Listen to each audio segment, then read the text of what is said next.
everyone, Caren Glasser here, and welcome to the show. I welcome guests from all across the globe who entertain, wow, and excite us, and today is no exception. My guests are the co-directors and stars of Extraction, the series, Terrah Bennett Smith and Shelley Robertson. So whether you're here live or on replay, make sure you say hi in the comments, and we'll comment right back. So a little bit of an introduction about our guests. Terrah is a native New Yorker and has enjoyed a rich and multifaceted career in the entertainment industry, having worked as a director, producer, actress, singer-songwriter, and screenwriter. She recently returned to her first love, acting and singing, and is currently scheduled to star in a new television series, My Sweet Life, and is recurring on the UMC series, Stuck With You. Terrah is also the founder and CEO of Royal One Entertainment, a management and production company, and serves as network production supervisor for Gwen Studios. And my favorite, her claim to fame is being the proud mother of 3 exceptional young adults. Shelley, her television credits are extensive and most recently include guest starring on SWAT, The Rookie, This Is Us, and Lucifer, to name a few. By the way, I love Lucifer. She can also be seen on Apple TV's The Morning Show. She received an LA Weekly nomination for Best Actress for Joe Louis Blues and an NAACP Theater Award nomination for Long Time Since Yesterday, with a great run at the National Black Theater Festival in North Carolina. And again, my favorite thing is watching her 2 kids pursue their artistic passions is the wind beneath her wings. Welcome to the show. Hi, thank you. Thanks for having us. Oh, yes. I am so excited that you're here, and truly, the best part of who you guys are is how much you love your kids, and I totally resonate with that. I'm so excited that you're here. So, guys, if you're on live or on replay, regardless of whatever it is, make sure you say hello. And if you're just tuning in, we are talking with Terrah Bennett Smith and Shelley Robertson. So let's jump right in. You guys are the co-directors of the new show Extraction, the series. So what the heck is Extraction, the series? What is it about? Well, I'll let Shelley take that. Shelley is the creator and writer of it. So Shelley? I think Shelley just dropped out. So we're going to have you go ahead first. Well, I'll talk a little bit about it. We were brought together by a friend of ours, Nikki Crawford, who wanted to do some projects. And Shelley had this idea for this series about 4 women who, 3 of us who we're looking to extract, I'm trying to put it the best way without giving away everything, to extract women out of situations, or people out of situations of abuse. And what we end up finding out is that we end up extracting our own demons and looking within to find our own dark demons, because we all have demons. And there she is. Okay, you want to pick back up? There she is. One of the things that when in your description of the show, you make a point of saying it's Mission Impossible meets Desperate Housewives. I love that. Shelley, can you hear us? I can. Can you hear me? So we were starting to talk about the show and what it was, and I know that Terrah wanted you to jump right in and talk about the show itself. Should talk about the show itself. Extraction is really, I don't know what Terrah told you, but it's about a lot of things. You know, the underlying theme obviously is about domestic abuse and what women can go through, right. But it's primarily a very character-driven drama with comedy. And some of the comedy is broad, but so it'll be interesting to see how the audience takes to that, especially because the subject is so serious. And so it's really about these characters and how they decide they've come from some really interesting and heavy lives, and they come together to kind of conquer the world and destroy all these people that are taking advantage and abusing these women. And they do it it's very farcical. It's very irreverent. It's funny. It's emotional. It's a little bit of everything. So they can't really fit into a particular genre. And so what I like about how Shelley wrote it. Yeah. Well, yes. What I love about how Shelley wrote it, she told the story from various sides, from the sides of a male too, because there are men who are dealing with issues as well, who it's touched upon. So it's not just women, it's people in general who are dealing with, a lot, sometimes abuse or being in abusive situations, and how sometimes the abuse feeds itself, down the line. Right. Those who've been abused tend to abuse. And so I'm also very excited to see how it's taken, and how people gravitate towards it in that way, because like you said, abuse is a very serious subject. Right. And I'm fascinated by the fact that you guys have collaborated together. That's a really big part of what this is all about. Not just with you as the actresses and the talent, but your kids are involved as well. Let's talk a little bit about that. Let's talk about the collaboration, women working with women. I don't know about you, but we hear horror stories. I hear horror stories how women can't work with women. We're the worst to each other, but clearly that's not the case. You guys are collaborating with each other. You're working with each other. How has that experience been? I think collaboration is challenging. I don't care who you're doing it with. I don't care if you're doing it with family. I don't care if you're doing it with your mate. Collaboration can be challenging, and especially creative collaboration. I think women kind of get a bad rap, but the men have a hard time with collaborating and partnerships as well. So I won't claim that we've had this like heaven on earth experience. Terrah and I have worked really, really well together. We kind of have, and maybe it's because we two were the mothers, right? So we understood and understand how no means really nothing. How you go to bed when you're done and you get up when you need to. There's certain things that come with producing a project that I think are really, that correlate with producing children. With being a parent. Yes, exactly. Absolutely. It's like raising kids. It's like you gotta do. There's no ifs, ands, or buts about it, So and like you're saying, Shelley, I think, and Caren, I think the thing about being a mother, especially a mother of multiples, not just one child. Right. One child is fun. But when you add that two in the equation, my friends who first had their first child, and they're like, "Oh, it's so much fun, girl!" When they had to pull 2 car seats out the car, it was a game changer. So it was like, this is so much work, and I got to carry 2 car seats. So, I think the thing is that when you're a parent, you remove like you were saying, Shelley, you move the no, and I can't get this done to how do I get this done? Because I have to get it done. Yes. And the stopping of it, and so it no longer becomes a personal thing. It's technically business. We get down to business, and as a parent, you get down to business. And if these kids need to eat, what do I need to do to make sure they can eat today? Or if they need to get here and I need to get there, what do I need? So it's not about a personal thing. It's about, this is my business, is running this household with these children. Right. Partner or no partner, you are a mom, you are a multitasker, and you will have to do 50 things at once. And so you're wired that way. We're wired when we're pregnant that we're not going to get any sleep.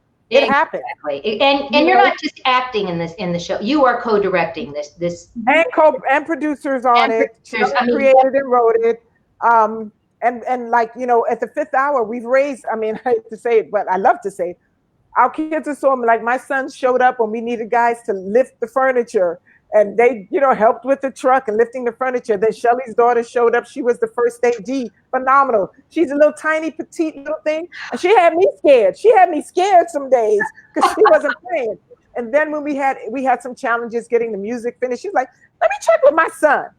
He did the music. He took the music over. And then recently we needed another edit on the trailer. And then my son was like, oh, I'll give you an edit on the trailer. So 5 hours he put together an edit on a trailer. We're going to show that trailer in just a little bit. No, you're not showing his trailer. You're showing the first one. We have 2 different ones. Yeah, we have 2. But anyway, I'm just saying all that to say is that part of our conditioning as parents, helping to be guiding it and being parents that were very nurturing, plus guiding, plus allowing our kids and following their creativity and helping them to broaden and enhance that. It kind of paid for us back to us in the end when we needed them. It's memory producing too. These are memories that you couldn't possibly make in any other way. So you were creating these lasting memories with your kids, with the show itself. And I think that to me is very, very, very powerful. Very powerful. What made you do this particular show? Did you just wake up one day and said, I think we're going to do a show about four Black women who are going to talk about abuse, and this is what we're going to do? What made you decide to do this? Actually, at the time it was 5 of us, when we all sat around the table and were deciding, okay, what is it that we want to do? It was okay. Well, why don't I said, let's do a web series, and primarily because I had already begun one. Mm-hmm. It wasn't an action, but I had already begun one. And so I thought, okay, well, let's do this. And then I thought, well, okay, well, I wrote it. I had just come off of a project that I needed, that didn't fuel me.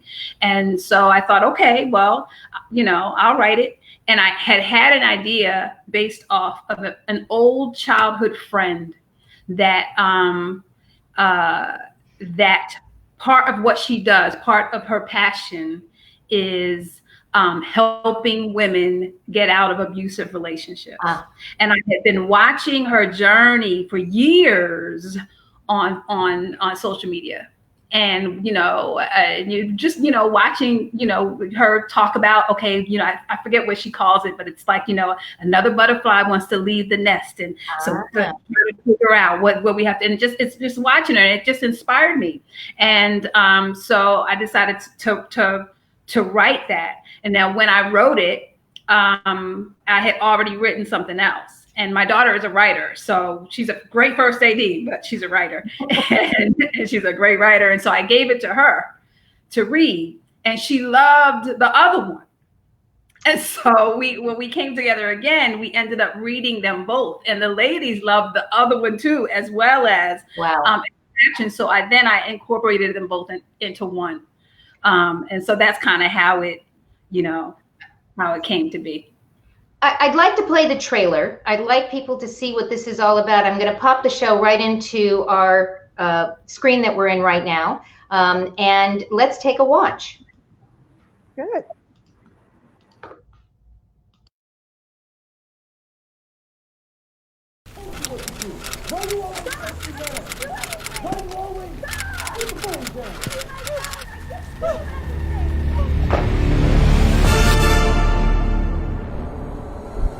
What happened. I have to live with that. It's time, Doc. Time for me to open my eyes. And you want to know something else? I'm horny, Doc. I've highlighted some of the patients from the files that you just recently downloaded, so we need to be ready for them.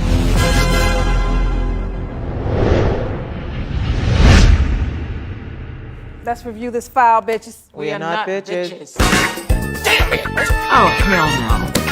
We're closed. What are you doing here? DWP, baby. DWP. It's not a coffee shop. Well, then what can I get then? It's bigger than we thought.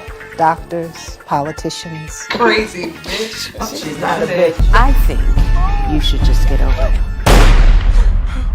it. Get over it. Only half of you is black. The other half cracks. I hate these assholes.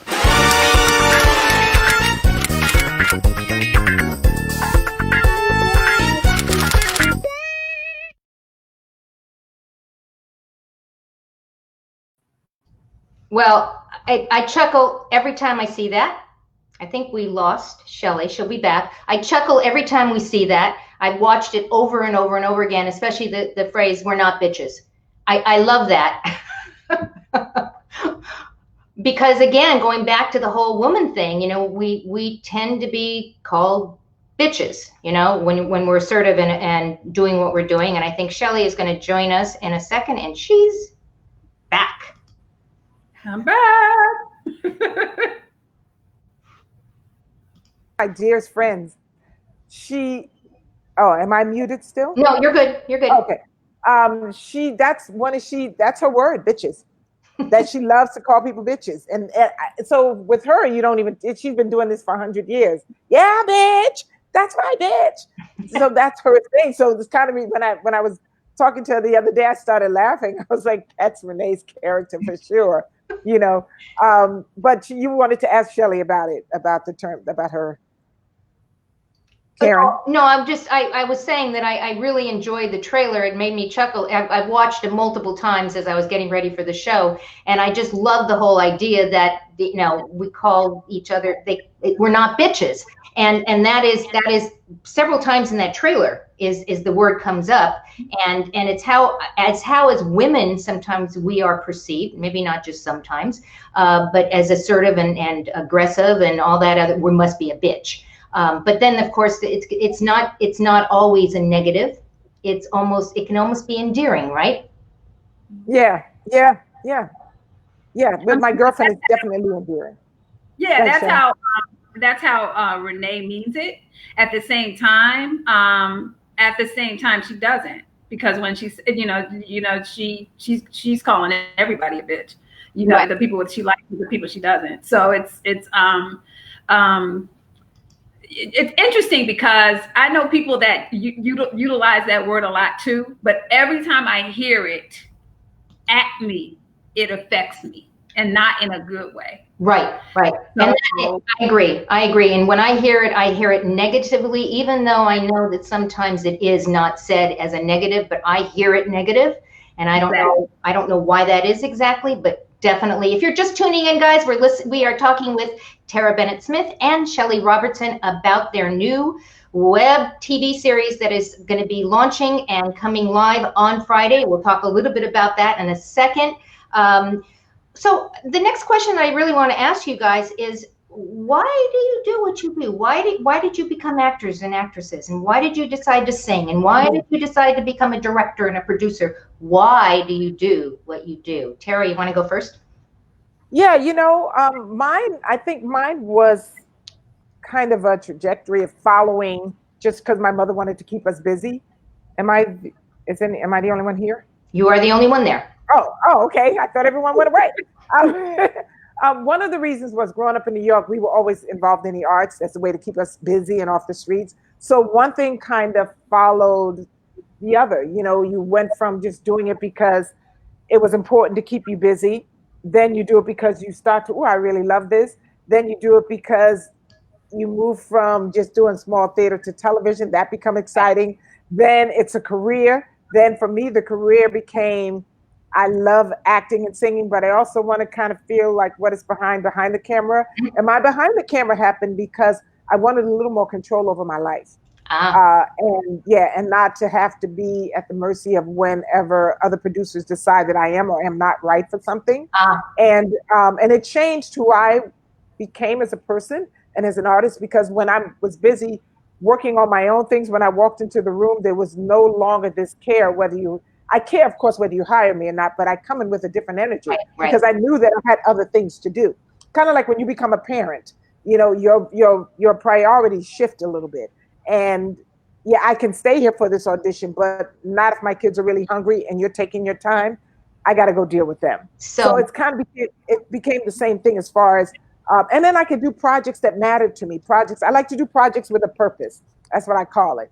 Projects that have a purpose, that whether it's just to make you laugh, but within that very commercial comedy, there's a message. Love that. And roles that I can play that are not just whatever they give me half the time. And sometimes they're great and sometimes they're not. Sometimes they're because I need some more money. And sometimes it's just because, I haven't worked in a while. This will be nice for the resume. But other than that, that's life. Sometimes it's great. Sometimes it's not as great as the other time. Shelley, why do you do what you do?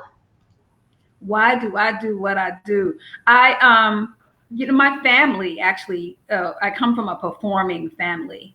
My father, all his brothers, all my grandmother, my great aunts, they all sang, they all performed. It was, it might be in church every Sunday and then choir rehearsal twice a week.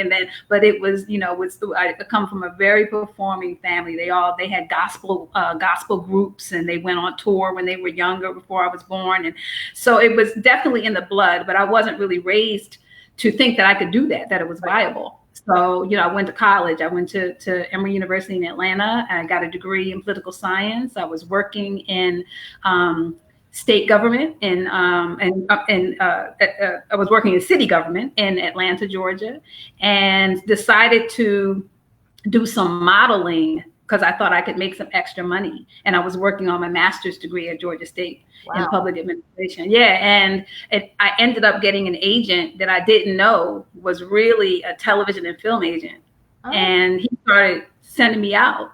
And I was booking. My first job was like In the Heat of the Night with Carol O'Connor and Howard Rollins. And I mean, I just started booking and really union work, union jobs. Atlanta wasn't what it is now. You know, it definitely.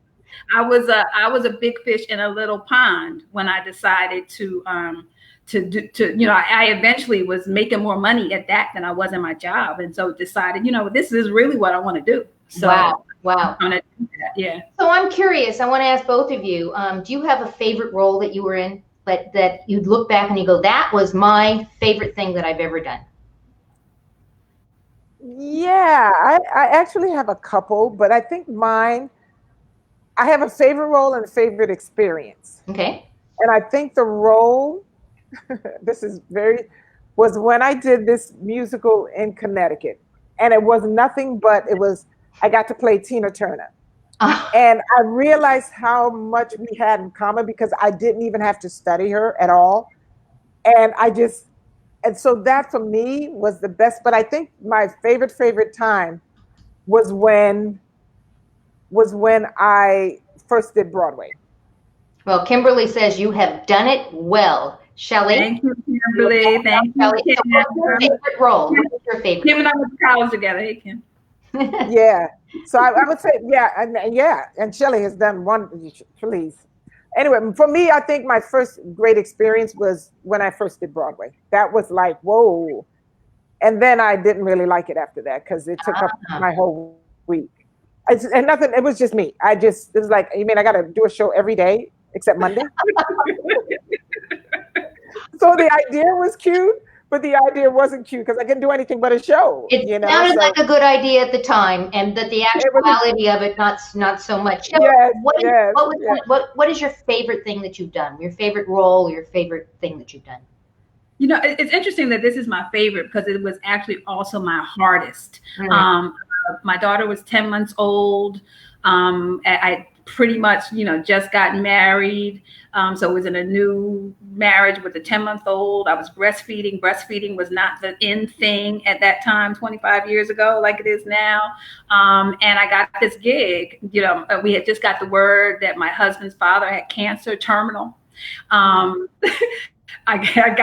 father had just passed away 2 months prior. Yes, it was a hard breastfeeding. I got a baby, I got an infant, blah, blah.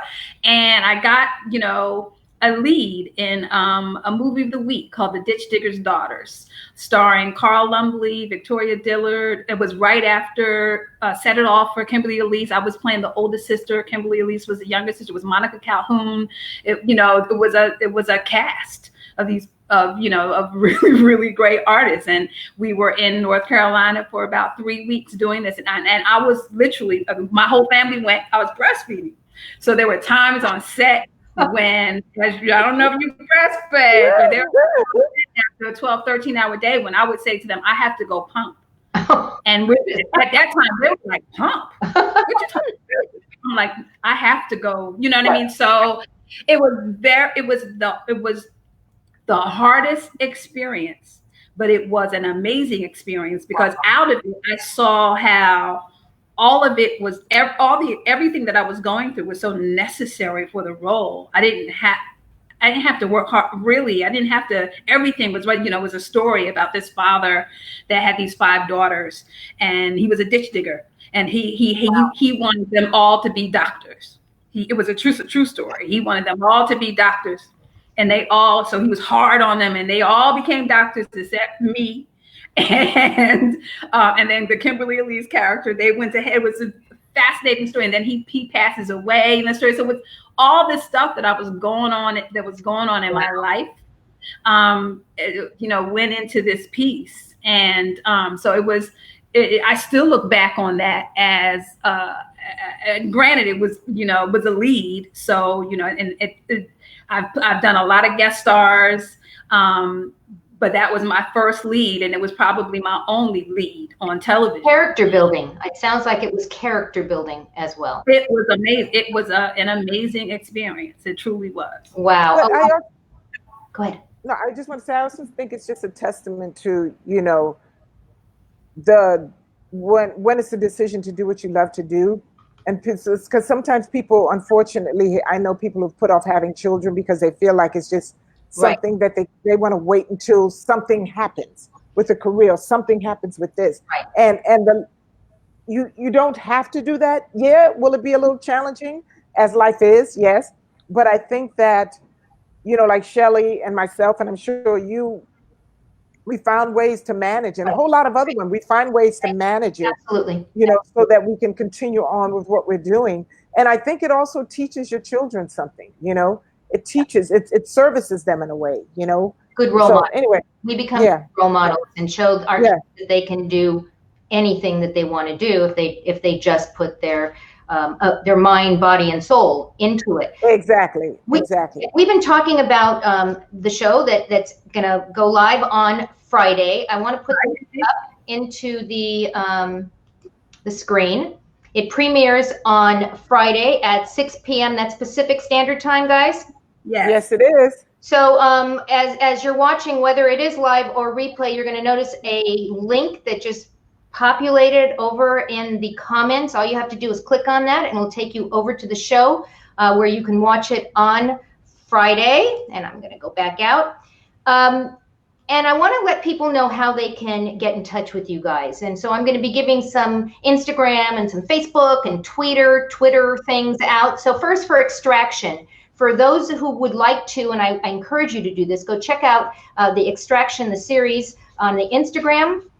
Go check out on Facebook. Again, the link is sitting right in the comments right now, Extraction, the series. And I know you want to get to know our wonderful, wonderful talent. Yes.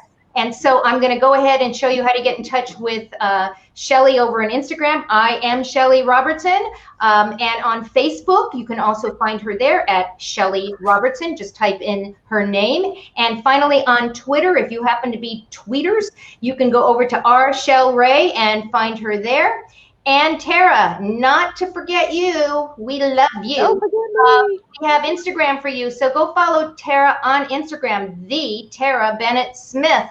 And on Facebook at Terrah Bennett Smith. And finally on Twitter at Terrah B. Smith. I like to say you guys are everywhere. You are everywhere. It's a good place to be, everywhere. Any last minute thoughts you want to share with our audience before we say goodbye? They know where to go. They know how to go find the movie. I encourage everyone to be watching. I'm going to be watching. I hope that all of our viewers will be watching. Any last minute thoughts?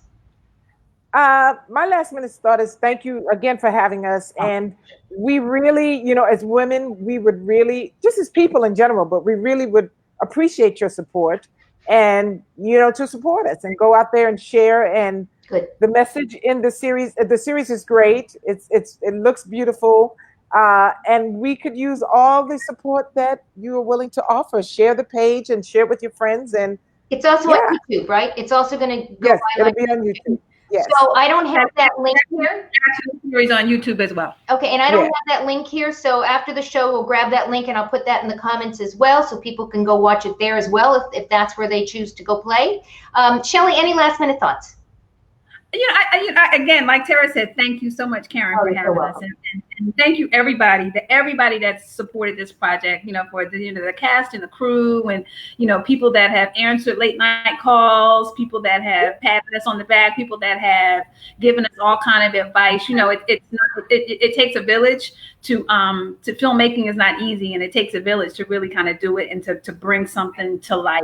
And I hope people are entertained by it. I want people to remember that part of the foundation of this project is that nobody's perfect. Nobody's perfect. No. Not villains, not victims, none of us are. And so, there'll be times when you're watching this when you're going to be a little uncomfortable. And so I'd appreciate it if you sit in it for a minute and allow whatever perspective to kind of, take over you, and then share that with us, because we want to know what that is. But thank you so much. I love that. Michael says he's looking forward to it. Thank you, Michael. Thank you, Michael. We appreciate it. Michael's got a couple great songs in the project. Oh my goodness. Yeah. Well, that's awesome. Okay, well, I definitely will be listening for that. We want to thank our audience. We know that you have a choice as to how you spend your time, and you chose to spend it with us today. And for that, we are eternally grateful. We'll see you next week on the next Caren Glasser Live. Have a great day, everyone.